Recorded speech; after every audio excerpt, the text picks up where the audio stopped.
foster parents, and welcome to another video to teach you how to do an online booking appointment. So in this video, you will see we are at the easyvet portal, and you will notice up top there is this web address here. We are going to send that to you through a link, and it will also live in a link live on the home page of the Digital Cheetah software, which is our new volunteer software that you all hopefully have access to at this point. Please contact us if you don't. Anyway, that will live there, so you'll have several ways to get to it. You can also email us if you ever lose it, can't get logged in. We can troubleshoot for you. But what you will do to book an appointment is come to this portal, and this is the easyvet medical software we use here in the foster office and for the hospital. You will put in your email and your password. You'll see mine is already loaded here. If you do not have an account, you will click the Your First Time Logging In option and sign up there. You need no special code or permission to create an account. So once you've done that and you can log in, you will see your main screen, or called your dashboard. Now, to the left lower screen here, you'll see there are several options to pick of which clinic. Please make sure you select the Animal Medical Learning Center. The other options are for our community veterinary hospital. That is for privately owned pets. We do not see shelter pets there. And if you do try to book an appointment under one of those options, you will not have the same options you need in order to book the correct type of appointment. So I will click on Animal Medical Learning Center, and you will see I'm at my dashboard or my home page. So I have several boxes here. You'll see I have animals listed. Now I do want to make a note. The first time you log in or create an account, you should not have any animals listed unless you are a client of the community vet hospital and have had your private pet seen there. You will see their name here. But for the purpose of fostering, we will have to, quote unquote, assign ownership to you after a foster assignment has been assigned to you. And once we've done that, you will see the pet under this heading. When you are done with your foster assignment, we will take that ownership away and put it back under our OHS heading in this medical software.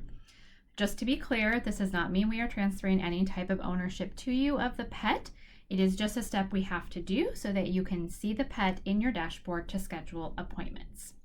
I also do want to note before we get going that if you are taking a litter of something home, you may not see every single pet listed out in that litter. Sometimes just for work capacity's sake, we will only put in one pet into this system. This is not the system where we keep track of all our pets for the shelter.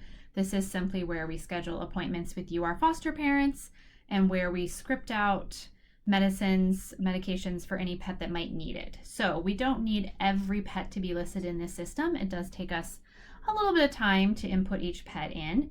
If they don't need to be in the system, we probably won't. So for example, if you have a litter of 7, you might just see one kitten represented under the animal list, and that's okay to just utilize that pet to make the appointment. And I'll show you in a later screen, you can't actually select multiple pets for one appointment. And we do have a way to address that so we know who you're bringing in. So what you will want to do is come to this upper box that says Upcoming Appointments, and you will want to select Book New Appointment. Now, here you have 4 options, but 2 of these are a little bit misleading. The 2 in the middle, medical exam and recheck.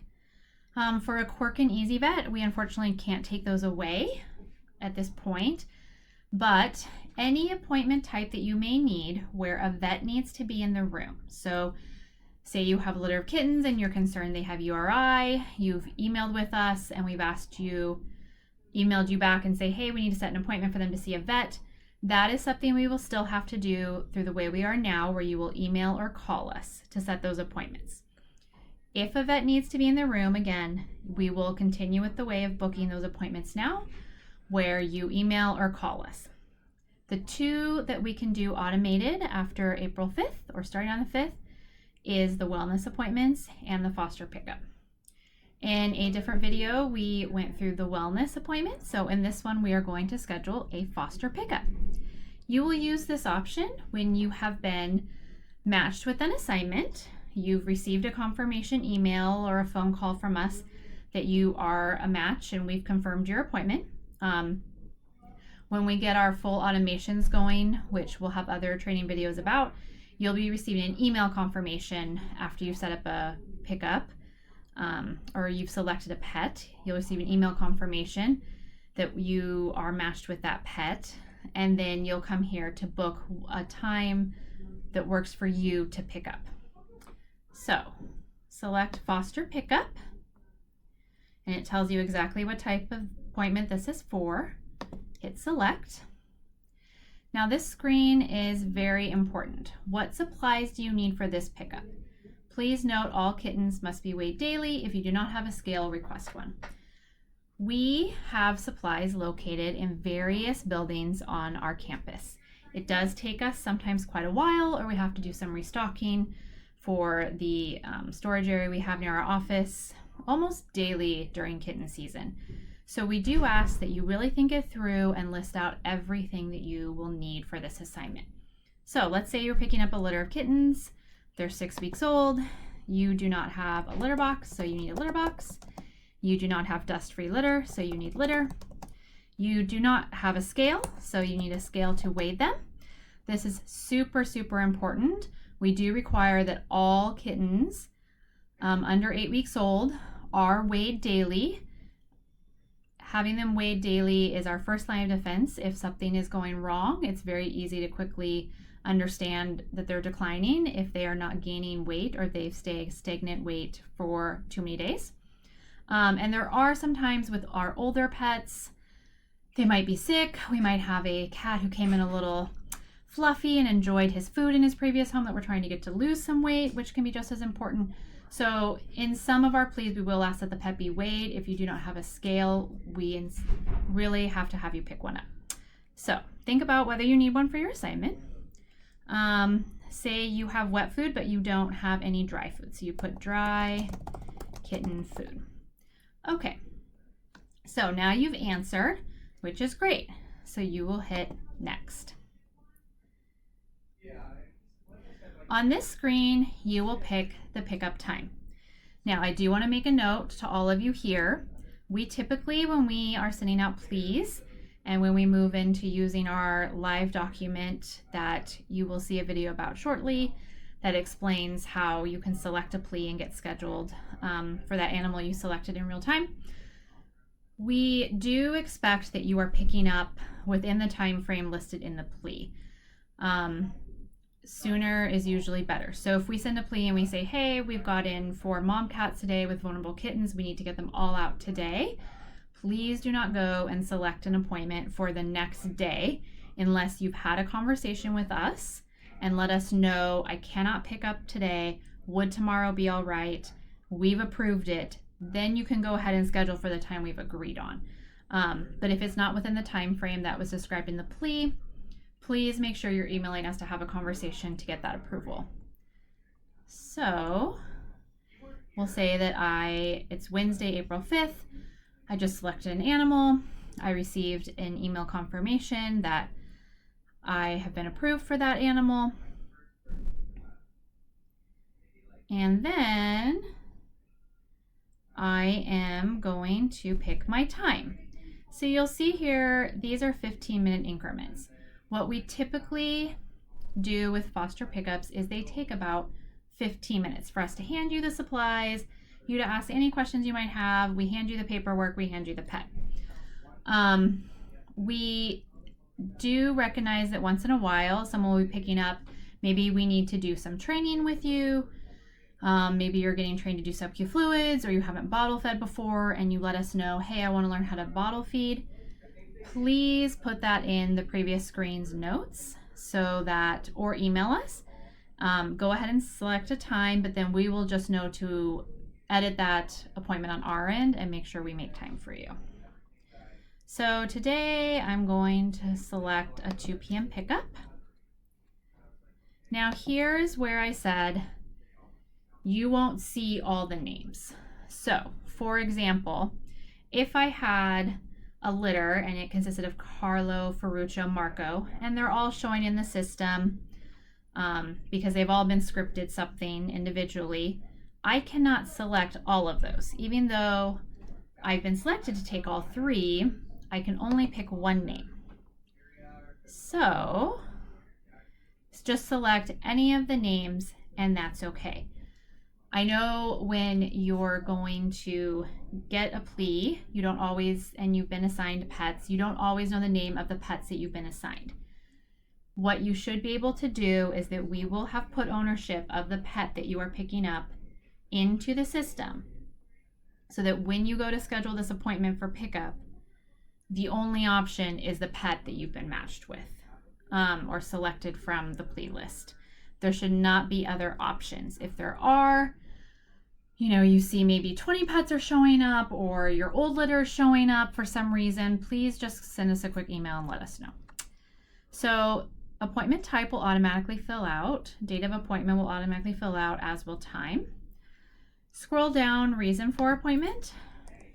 It's interesting that this doesn't autofill, but this is just a quirk of EasyVet. So you can just say, pick up new foster assignment, or any variation of that. If you need to let us know anything else, you could type it here. You can also type it on that previous screen where you listed supplies. So if you needed us to know, I picked 2 p.m., might be a few minutes late, is that okay? Put that in here. If you need us, you had some previous assignments and supplies have been building up at your house, you need to return them. You might choose to put on the previous screen where you asked for new supplies, bringing old supplies, can someone please meet me at my car with a cart? So you want to make sure you communicate anything you want us to know to make that appointment go smoothly and successfully, because we don't want to keep you here long. We want to get you on your way and you can start having fun with your new foster animal.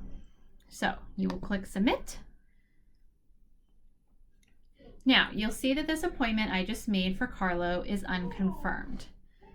What happens when you book these appointments is that we have to go and approve it. So once we've done that, you will be able to see very quickly, here I'm just going to refresh my screen, that I confirmed. It's almost instantaneous with the time we've confirmed.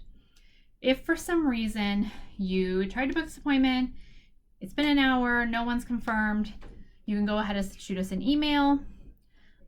We are expecting a larger kitten season than we've ever had this year.